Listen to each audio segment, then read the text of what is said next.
first began exploring shadow work, I believed I was searching for the darkest parts of myself. I expected to encounter anger, jealousy, resentment, shame, and every memory I had tried to bury. What I did not expect was to find so much power hidden beside them. The shadow does not contain only what we consider undesirable.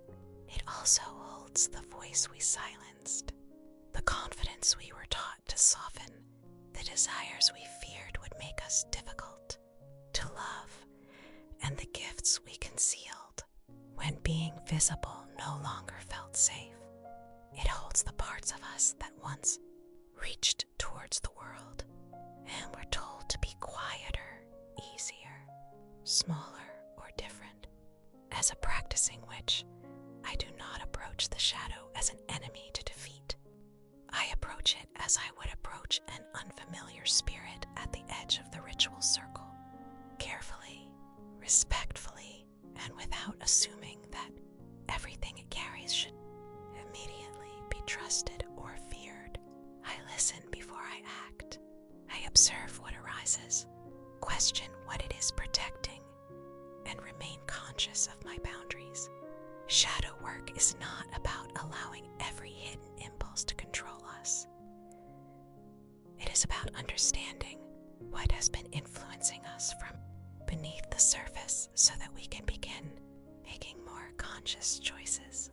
The idea of the shadow is often associated with the psychologist Carl Jung, who used the term to describe the parts of the personality that the conscious self does not recognize or accept.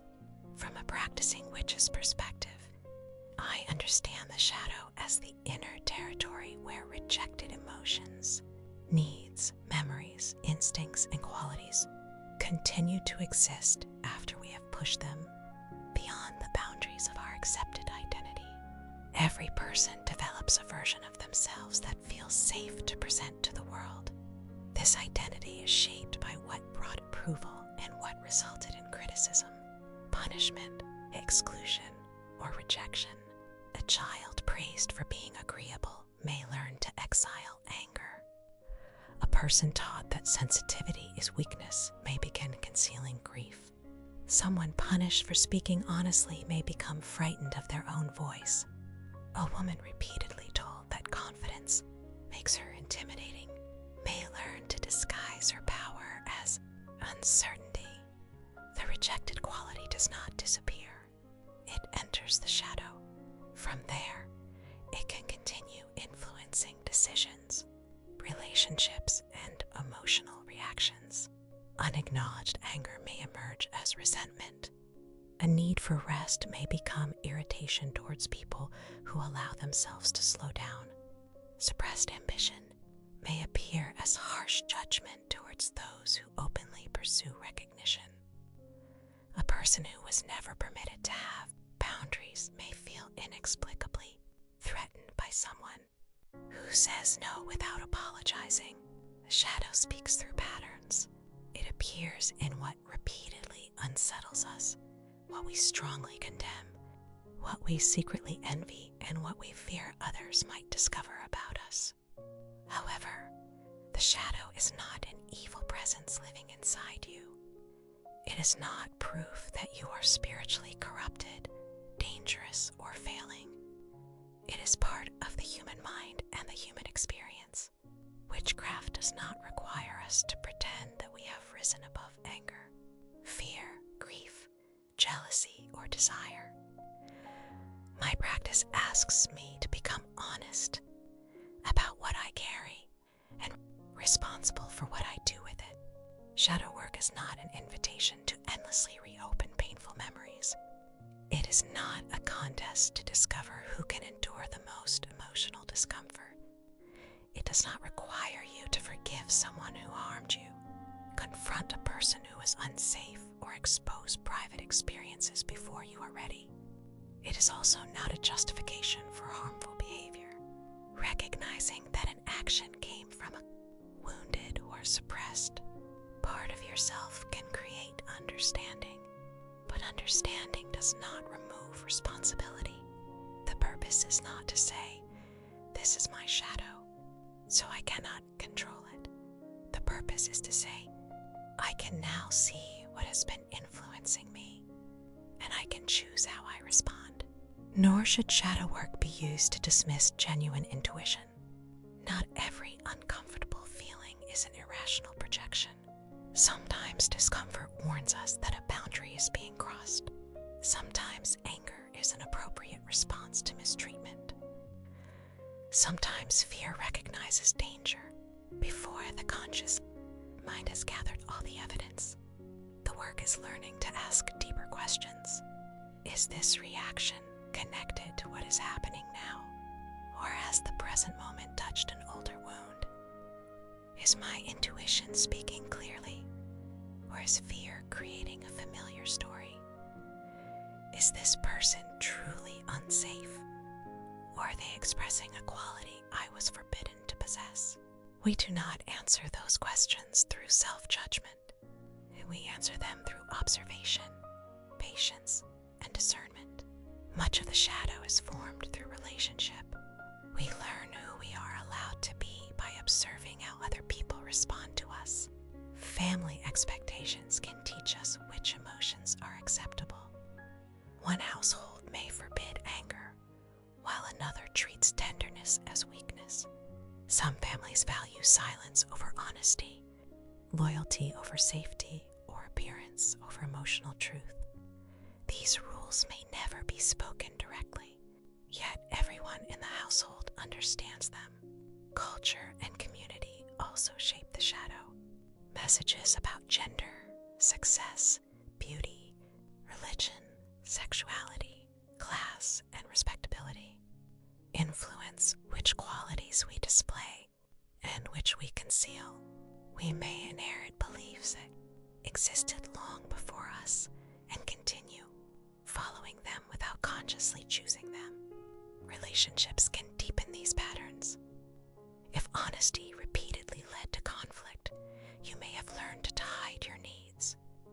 If affection was withdrawn whenever you established a boundary, you may associate saying no with abandonment. If your confidence threatened someone you loved, you may have begun doubting yourself to preserve the connection. These adaptations may once have protected us. That does not mean they must govern us forever. One of the most compassionate things I have learned through my own practice is that the hidden self was not created through weakness. Many parts of us entered the shadow in an attempt to preserve safety, attachment, or belonging. The behavior may now be limiting, but its original purpose may have been protection. When I encounter one of these patterns, I try not to begin with, "What is wrong with me?" I ask, "When did I learn that this was necessary?" That question opens a doorway without forcing me through it. Privacy is the conscious decision to keep something protected. It is a boundary. You know that the feeling, memory, or experience exists, but you decide who may have access to it. Privacy can be healthy, deliberate, and empowering. Repression occurs when an emotion, desire, or memory is pushed beyond conscious awareness. We may struggle to name what we feel or understand why a particular situation creates such an intense reaction. The material remains active even when we cannot clearly see it. Avoidance happens when we recognize that something is present but repeatedly turn away from it. We may distract ourselves, intellectualize the experience, minimize its importance, or keep ourselves constantly occupied so that we never have to sit beside it. These experiences can overlap, but they are not the same. Shadow work should never be used to violate your own privacy. You do not owe every part of your story to a teacher, spiritual community, partner, or audience. You are allowed to keep sacred things protected. The purpose of this course is to develop a more honest relationship with yourself, not to make your inner world available to everyone else. In witchcraft,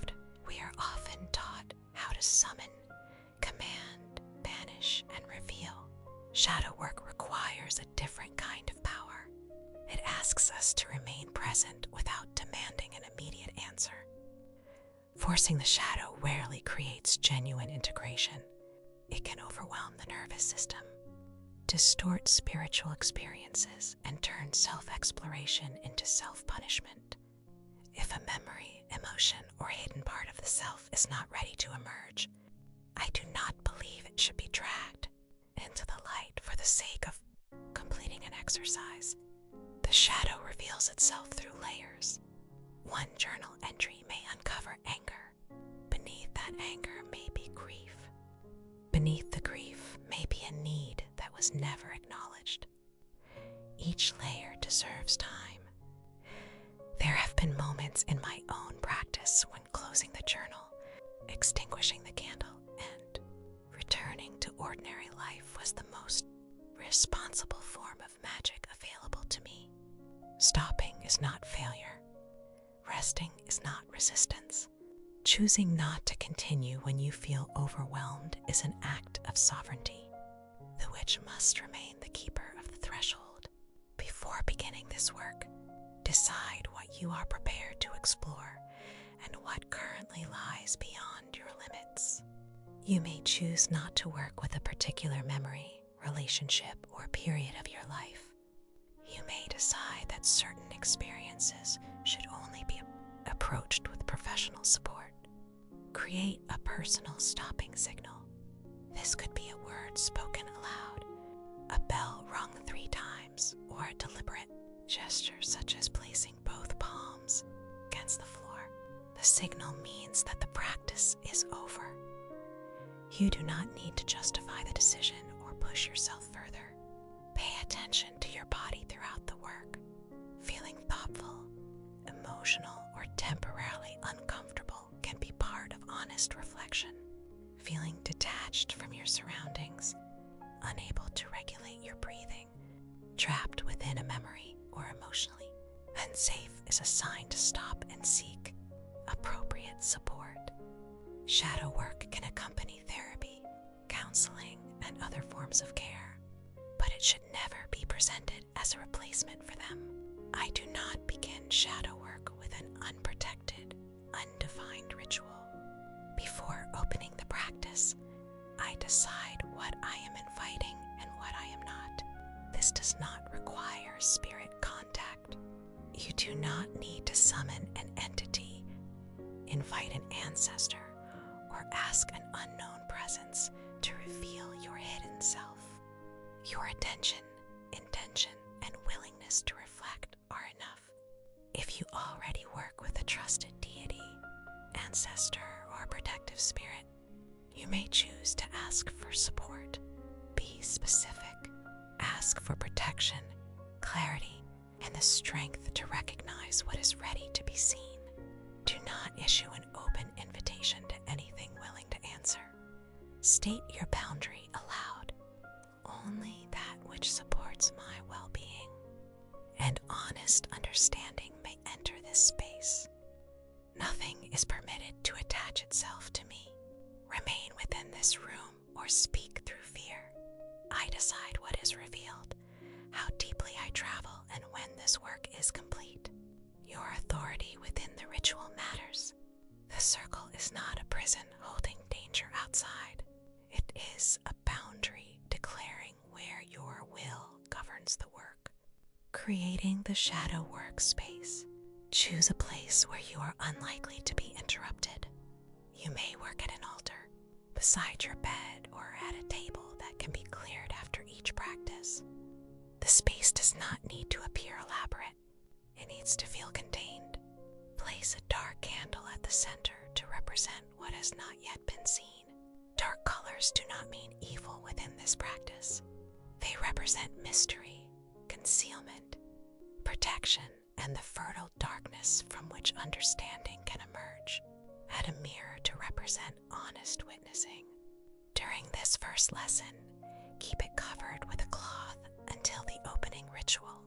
Include a key as a symbol of access and personal authority. The key reminds you that the shadow is not a door anyone else may open without your consent. Finally, choose a grounding object. This might be a stone, a piece of iron, a bowl of salt, or an item connected with the present moment. It should feel solid in your hand and remind you of where you are. Keep water nearby. Have something ordinary planned for afterwards. Food, a shower, fresh air, familiar music, or time with someone safe. Returning to the everyday world is part of closing the ritual. Opening ritual, the first threshold. Sit before your altar and allow your breathing to settle. Place both feet firmly against the floor. Name 5 things you can see, 4 things you can feel, and 3 things you can hear. Remind yourself of the date, your location, and the fact that you are choosing to begin this work. Light the dark candle and say, I enter this work by my own will. I do not come to punish, expose, or destroy myself. I come to witness what has been hidden and to understand what it has protected. Only what I am ready to meet may approach this threshold. Take the key into your hand. I hold the key.